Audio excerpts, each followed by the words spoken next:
जानवर थे। लेकिन इंसान आया, जानवर आया, दुनिया आई, उससे भी पहले क्या था? शून्य से भी पहले क्या था? शून्य तो बहुत बाद में आया। वो जो सदा था, सदा है, सदा रहेगा, और वो क्या है? आत्मा। हे अर्जुन, ये आत्मा अजन्मा है, नित्य है, शाश्वत है। इस आत्मा का ना तो कभी जन्म होता है, ना ही इसकी कभी मृत्यु होती है। बाकी सब आएंगे जाएंगे, आएंगे जाएंगे, लेकिन आत्मा जो है वो कभी आता जाता नहीं है, वो कभी जन्मता मरता नहीं है। उस आत्मा का ही एक पर्यायवाची नाम है। क्या नाम है? कौन सा धर्म है हमारा? इंसानियत। तो इंसान बनेगा तब आएगा। आत्मा से रिलेटेड नाम सोचो, क्या नाम है? सनातन। आत्मा का ही पर्यायवाची नाम सनातन है। इसीलिए इसे कई लोग सनातन भी कहते हैं और कई लोग कहते हैं सत्य सनातन। वैदिक सनातन भी कहते हैं। वैदिक सनातन भी कह देते हैं। वैदिक सनातन वो कहते हैं जो वेदों को पढ़ने के बाद जान पाते हैं कि सनातन है। जो वेद ना पढ़े वो कैसे जानेगा क्या धर्म है हमारा?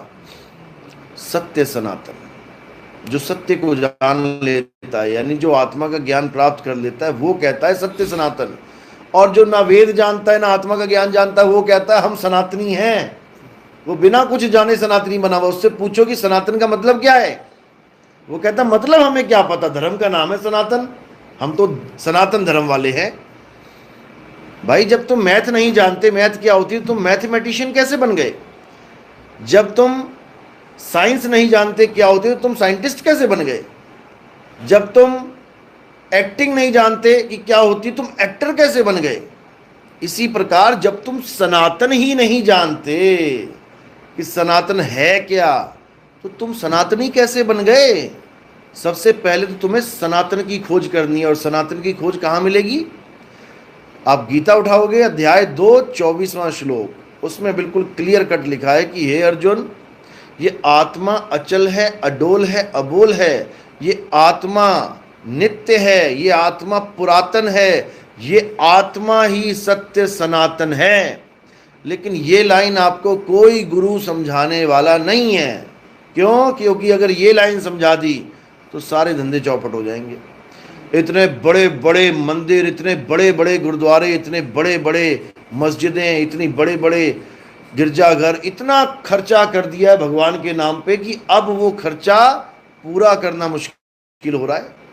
और अगर ये लाइन बोल दी तो सारे खर्चे बेकार हो गए, जितने खर्चे की आज तक सब शून्य। कोई जाएगा ही नहीं वहां पे, कोई जाएगा ही नहीं वहां पे। और सब उस आत्मा को अपने घट में ढूंढने की कोशिश करेंगे, और सारा जो धंधा बना हुआ है धर्म का, वो सब खत्म हो जाएगा।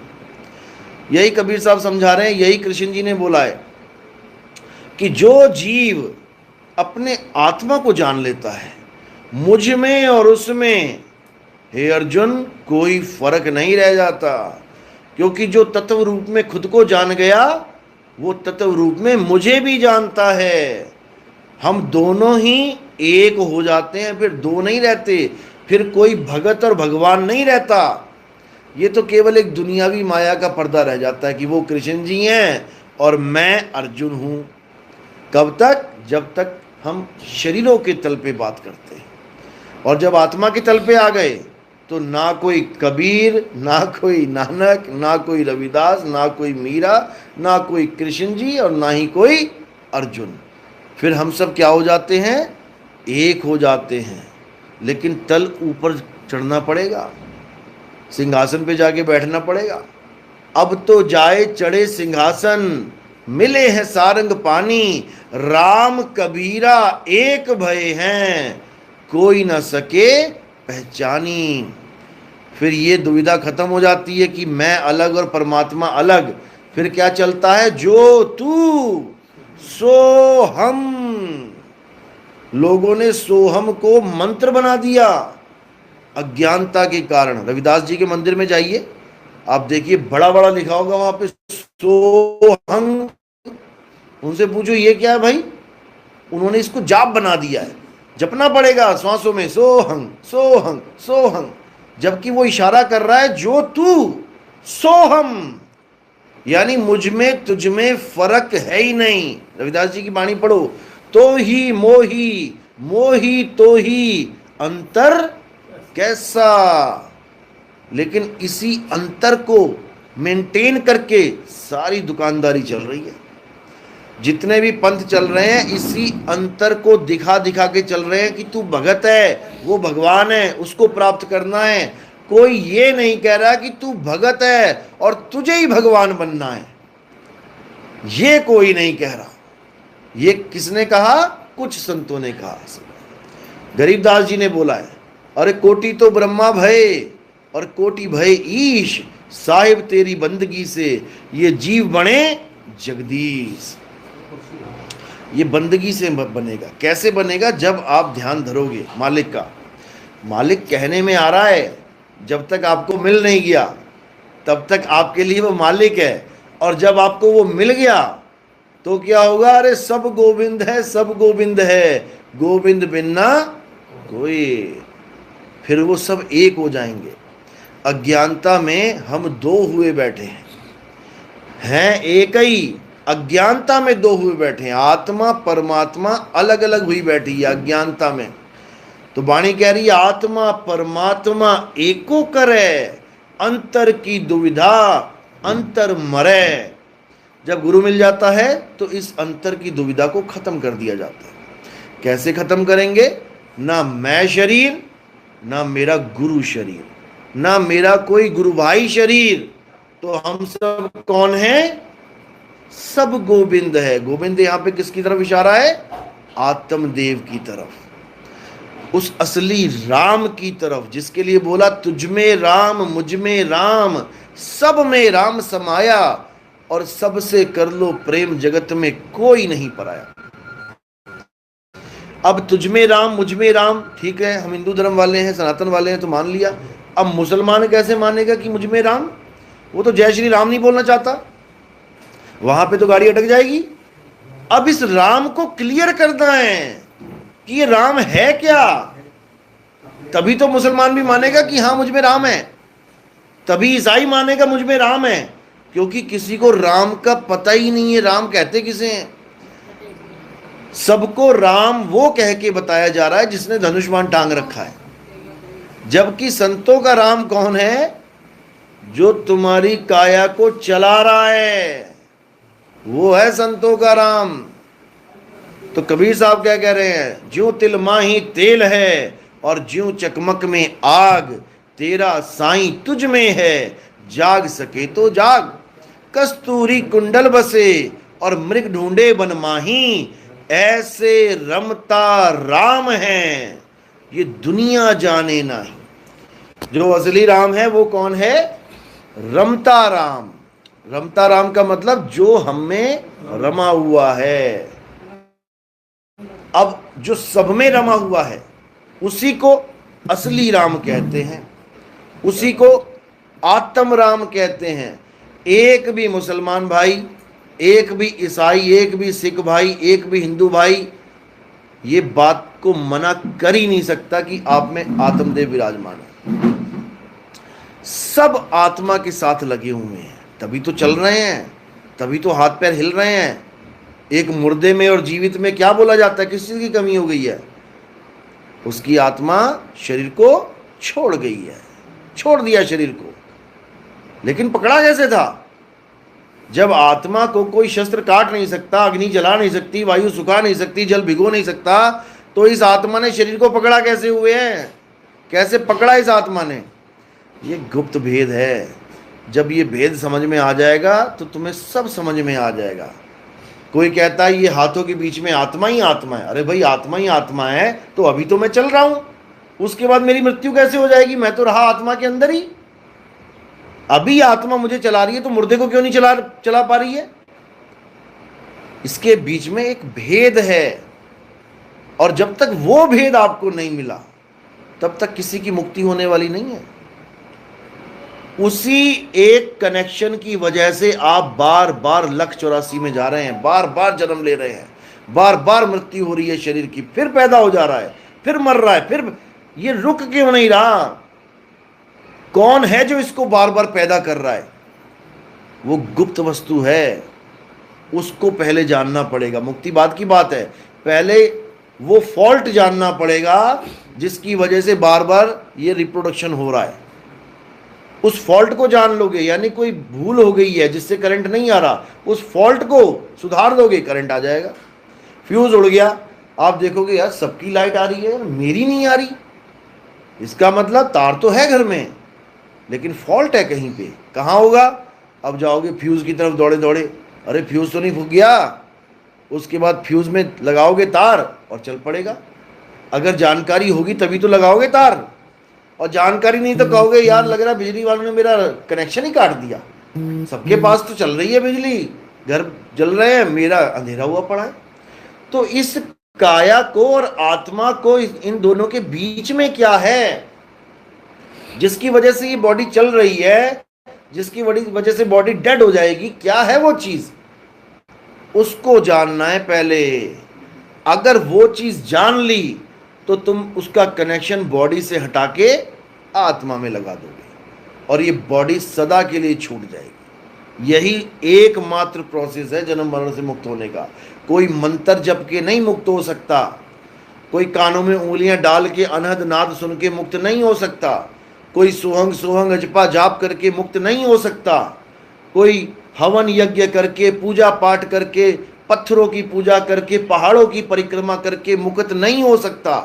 मुक्ति का एक ही मंत्र है, हे अर्जुन, जो अपनी आत्मा में रमण करते हैं, जो अपनी आत्मा में तृप्त हैं, जो अपनी आत्मा में संतुष्ट हैं, उनके लिए कोई धार्मिक कर्म कर्तव्य लागू नहीं होता। अध्याय 3 17वां श्लोक पढ़ सभी रहे हैं, लेकिन इसको कोई समझा ही नहीं पा रहा है, कोई बता ही नहीं पा रहा है। क्यों नहीं बता पा रहा है? क्योंकि उस चीज का उनको अनुभव हुआ ही नहीं है। अगर एक सेकंड के लिए भी तुम्हें करंट का झटका लग जाए, बहुत अच्छी तरह से डिफाइन करोगे तुम कि क्या हुआ तुम्हारे साथ। और अगर झटका ना लगा हो, किताबों से पढ़ा हो कि बिजली से झटका लगता है, तो तुम्हारी बात में वो वजन आएगा ही नहीं। और जिस दिन झटका लग गया उस दिन तुम अच्छी तरह डिफाइन कर पाओगे कि मेरे साथ हुआ क्या, और तुम सामने वाले को प्रॉपर गाइड कर दोगे कि जब झटका लगता है तो होता क्या क्या है। इसी को समझाया कबीर साहब ने, लेकिन लोग समझ नहीं पाए। कबीर साहब ने यही समझाया, कहते हैं कोई ना जाने पीर पराई, जिस तन लागे सो तन जाने। परमात्मा परमात्मा तो सारे ही कर रहे हैं। एक बकरा काटने वाला भी परमात्मा की बातें कर लेता है, जाके देखो। किसी कसाई के पास टाइम पास करने चले जाना, जब बेला बैठा हो, कोई ग्राहक ना हो, और वैसे ही छेड़ लेना कोई बात भगवान की, और फिर देखना तुमसे ही बड़ा ज्ञानी निकल आएगा वो। क्योंकि सुनी सुनाई बात, सब सुनी सुनाई कर रहे हैं, लेकिन अनुभव ज्ञान क्या कह रहा है, किस चीज को कहां से हटा के कहां लगाना है, ये कोई नहीं समझ रहा है। सूरत फंसी संसार में, तासे पर गई दूर, सूरत बांधे स्थिर करो, आठों पहर हुजूर। इसी में भेद छुपा हुआ है सारा। अगर आप अपनी सूरत को जानते हो कि मेरी सूरत क्या है और इस वक्त वो कहां है, तो समझ लो कि अब आपका रास्ता क्लियर हो सकता है।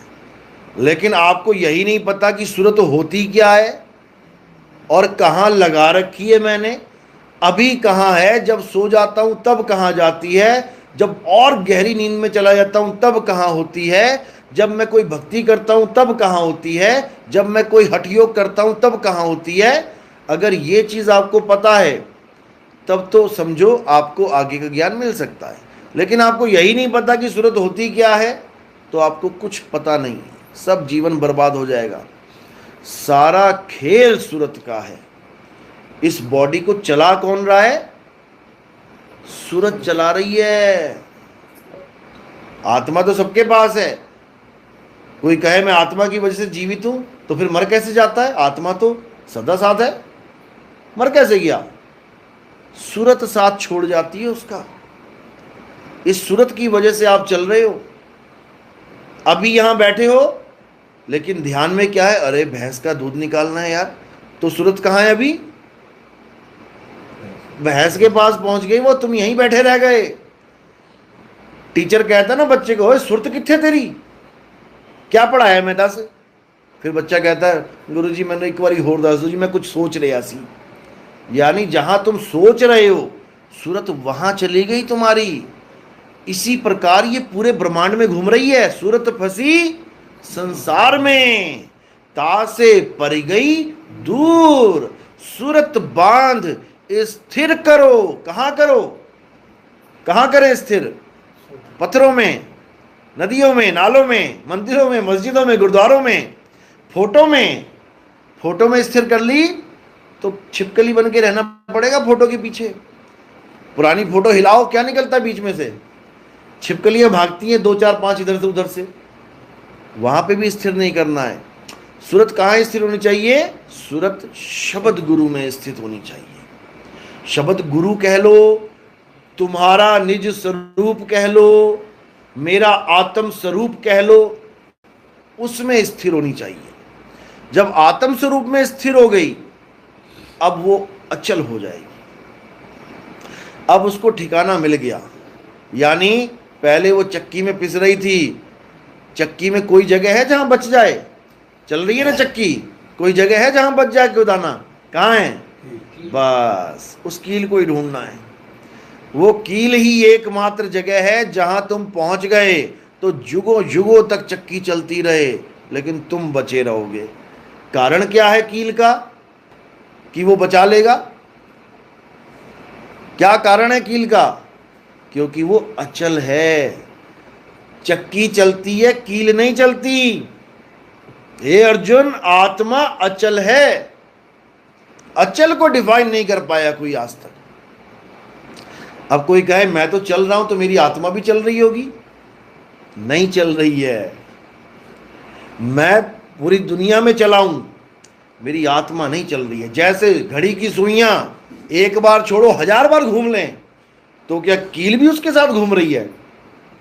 जिस कील में वो तीनों सुइयां अटैच हैं वो अचल है, और घड़ी की सुइयां घूमी जा रही हैं, घूमी जा रही हैं।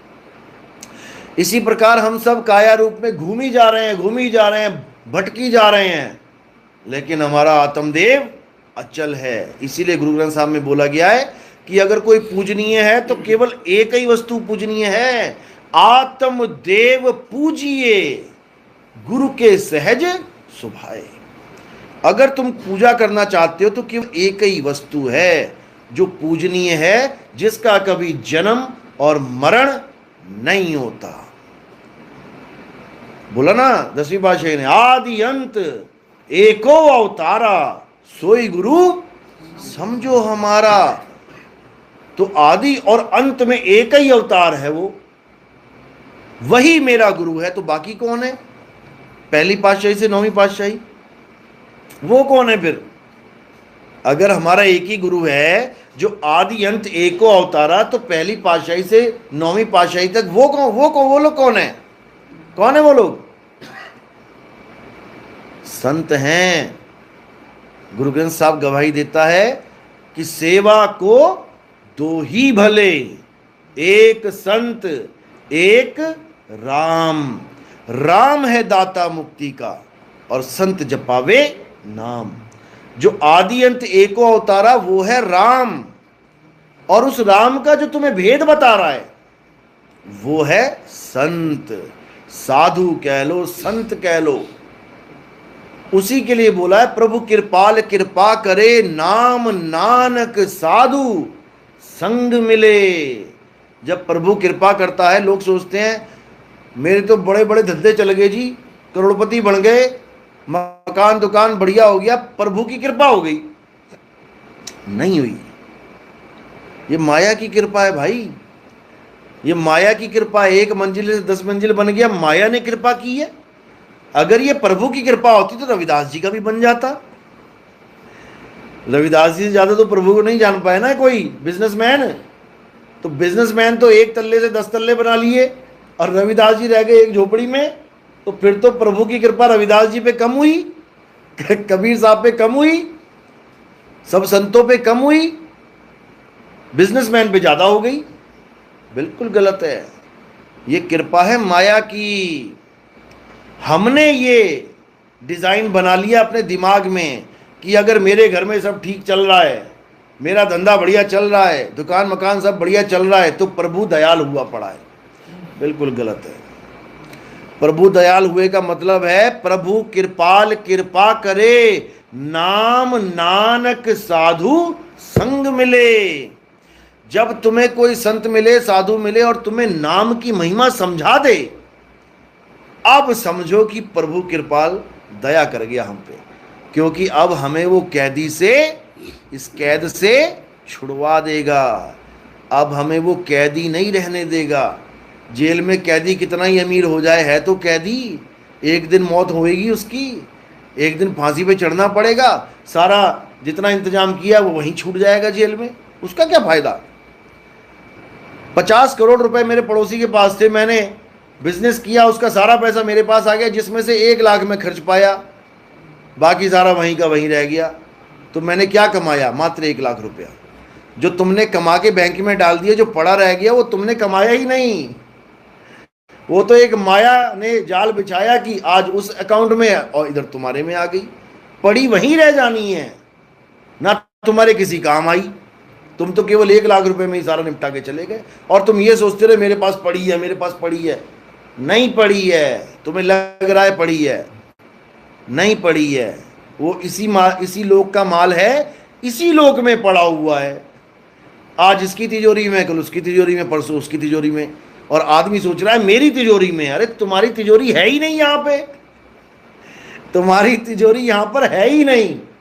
तुम एक ऐसी कंपनी में काम कर रहे हो जिसमें सारी तिजोरियां उस कंपनी के मालिक की हैं, तुम्हें केवल साफ सफाई के लिए रखा गया है। समझ रहे हो? ये सारे मकान उसी के हैं, ये सारी दुकानें उसी की हैं। सुबह से लेके शाम तक तुम केवल झाड़ू पोछा करते हो, और झाड़ू पोछा करते करते पूरा जीवन बिताते बिताते फिर उस मकान को छोड़ के चले जाते हो। बताओ किसका दादा लेके गया मकान? यहीं पड़ा हुआ है, सारी उम्र उसको रिपेयर करता रह गया बेचारा, और यहीं छोड़ के चला गया। और ये मकान भी, ये जेल ऐसी है जिसमें सरकार जेल नहीं बना रही है कमरे, सरकार ने तुम्हें कह रखा है अपनी अपनी जेल बनाओ।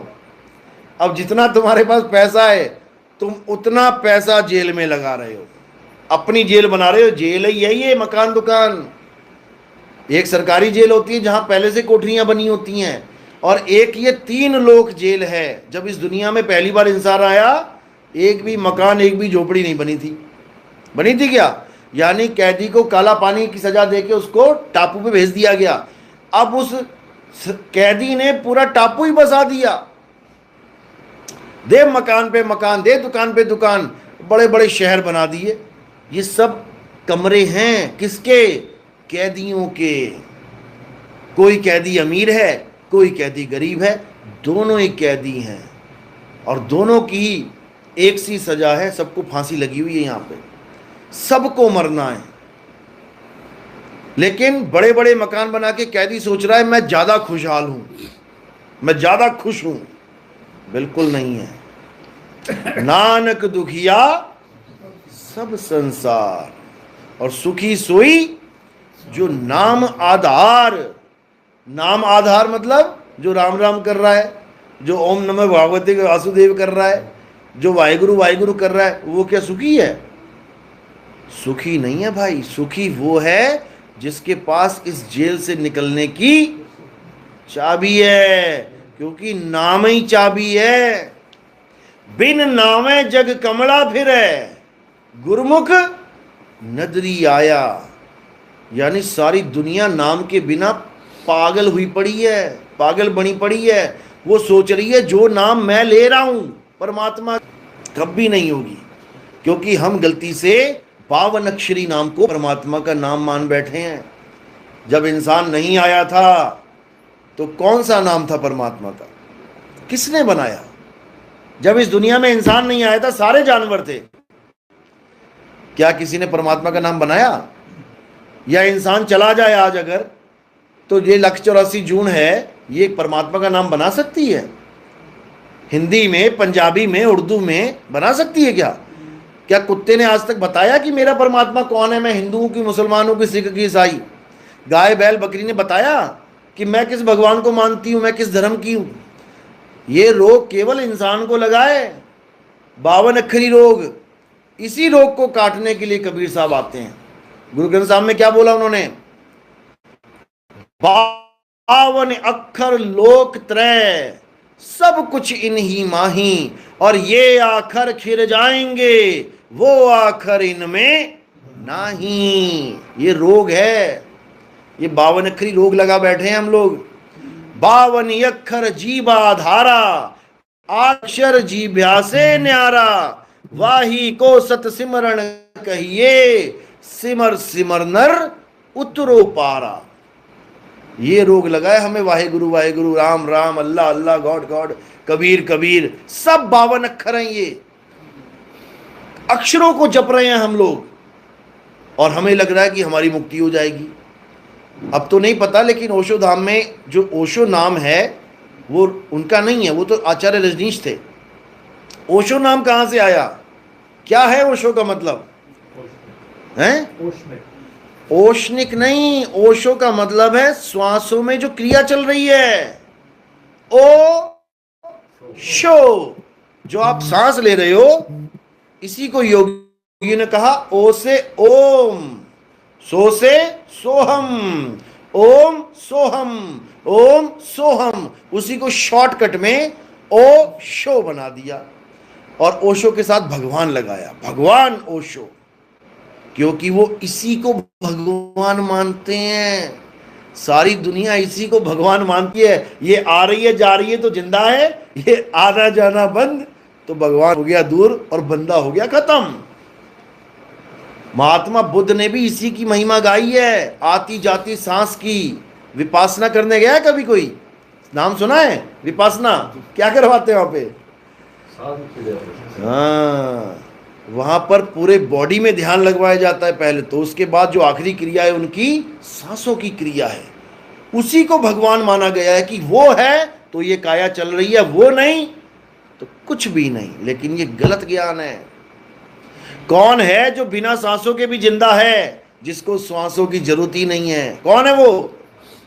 आत्मा। आत्मा बिना सांसों के जिंदा है। आत्मा को सांसों की जरूरत ही नहीं है। सांसों की जरूरत किसे है? इस बॉडी को है, जिंदा रखने के लिए, आत्मा को नहीं। आत्मा को तो शस्त्र काट नहीं सकता, अग्नि जला नहीं सकती, वायु सुखा नहीं सकती, जल भिगो नहीं सकता, तो इसको खाना पीना, सांस लेना ना लेना, इससे कोई मतलब ही नहीं है। लेकिन कोई समझ नहीं पा रहा है। जिस दिन समझ में आ जाएगा उस दिन पैरों से जमीन निकल जाएगी। बस समझाने वाला चाहिए जो तुम्हारे सारे भरमगढ़ तोड़ के तुम्हें एक से जोड़ दे। भरमाने वाले बहुत बैठे हैं 52 अक्षर के नाम पे। हम अल्लाह को मानते हैं, हम राम को नहीं मानते, हम वाहिगुरु को मानते हैं, हम कृष्ण को नहीं मानते। बहुत बैठे हुए हैं। ये सब 52 अक्षर और शरीर का खेल है।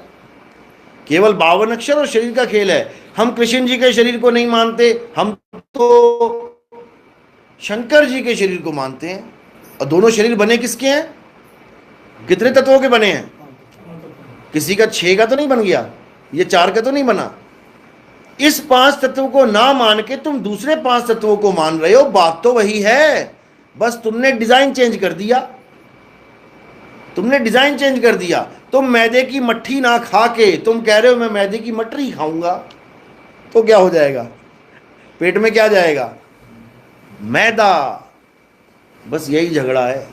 जिस दिन हमने 52 अक्षरों को और 5 तत्वों को समझ लिया उस दिन झगड़ा खत्म हो जाएगा। ये जितने कमरे में बैठे हैं सबकी शक्लें अलग अलग हैं।